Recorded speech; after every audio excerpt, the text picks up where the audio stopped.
Hi guys, Lynn Abrams here from Straight Razor Place and Straight Razor Designs. Today we're going to talk about stropping a little bit, and I'm going to give you a stropping demonstration. This is a Straight Razor Design Premium 2 leather strop, and most of the strops that are sold today typically tend to range between 2 inches in width and 3 inches in width. This particular strop is a 3-inch strop, which is my favorite. For years I used a 2.5-inch strop, and actually the first time had to be talked into going with the 3-inch, but really have seen the value of the 3-inch in my everyday stropping. So most of the strops today will either have a poly webbing side, which has become very fashionable, and from a result standpoint it works really good to clean up your razor and prep it before you get ready to do your final polish on the leather. And then you have your leather side, and the leathers range anywhere from latigos to horse hides to cordovan to bridle to even kangaroo skin that you'll see on strops today, and that pretty much is it. Now, the one thing I really like about the 3-inch strop is that most of the razors that are out there are typically 3 inches in length. And so by that being the width of the strop, you really don't have to worry as much about a big X stroke to make sure that you cover the entire width of the razor like you do on some of the 2 or 2.5-inch strops. So just from a daily stropping standpoint, the X stroke isn't as critical. You can always do a little one, but let's take a look at what we're doing with our strop. Now for me, I have just a coffee hook underneath my sink, and basically that holds all my strops, and I rotate my strops quite a bit, so you see a few here.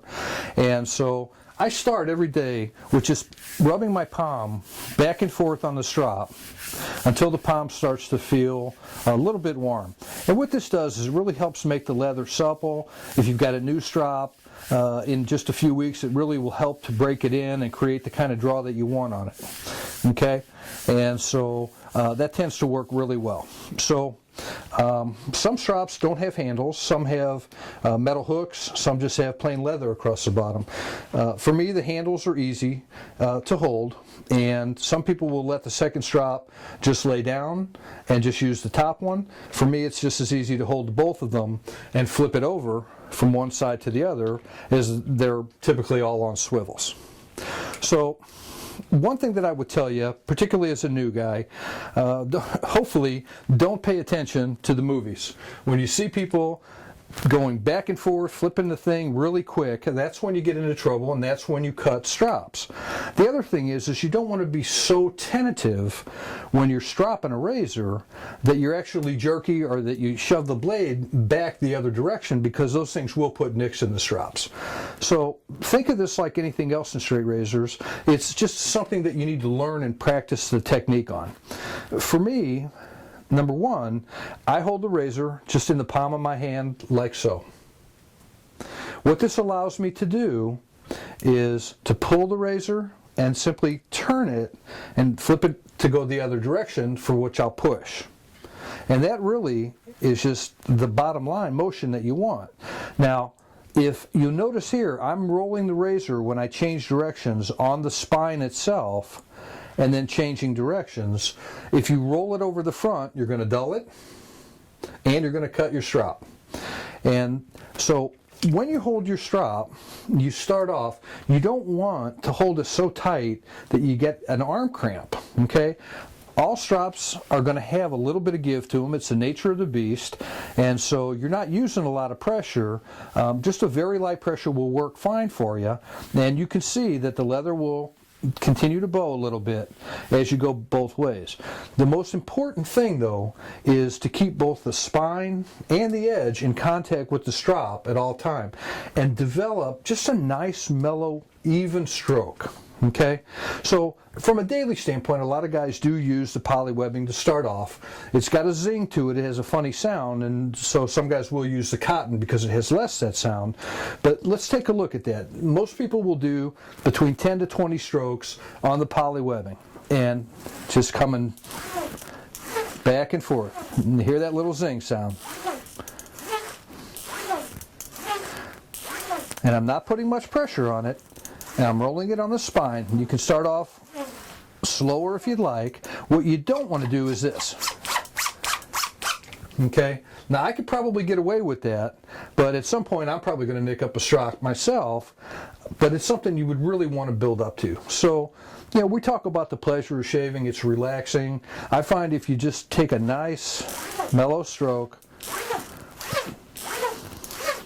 10 to 20 times, you're prepping this razor for the final polish on the leather side, and you're fine. Now, you can see I'm not having to use much of an X-stroke here. I can use a little X-stroke if I want, but it really isn't as necessary here when it comes to stropping. And that 3-inch blade just fits really nice. And it's just a matter of even pressure all the way along. So once you get to 10 to 20, you just simply flip it over to the leather side. And typically on the leather, most people are going to do 40 to 60 strokes. Okay, and they don't have to be exact. You can count them if you'd like. You know, some people do as many as 100 strokes. But the real key is that it just needs to be nice and even. You can tell I'm not putting much pressure, but I'm keeping both the blade and the spine flat on the strop as I go in both directions.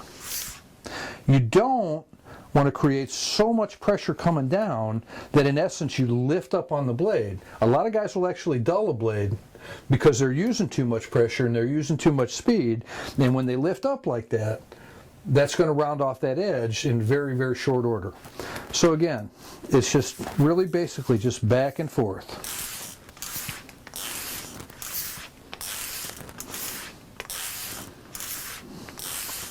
Now for me, I can almost use like a little windshield wiper effect, just coming back and forth. I don't know if you can see that. And it really becomes a matter of just playing around with it and not being tentative, but then not being too aggressive either. Again, not much pressure. You can hear the fact that the edge is dragging along on both sides. It's a little hissy type sound, and that lets you know that you're getting the job done. I can feel the resistance on this strop, and then obviously at the end when I wipe it off, I'll be able to see just how nice and polished that edge really is. Just back and forth. I'm rolling on the spine.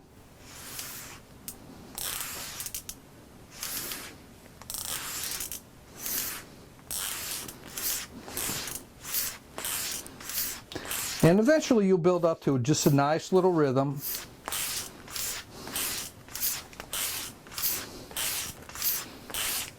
And now we're ready to shave. All right, guys, stropping is just as simple as you'll let it be. Enjoy it. You know, from our paddle standpoint, we have modular paddles. The worst thing that could happen is the leather gets cut and we can pick up a replacement piece and put a new one in there. And so stropping is not something to agonize over. It's part of the routine, and you know, I hope you enjoy doing it. I hope this video helped you.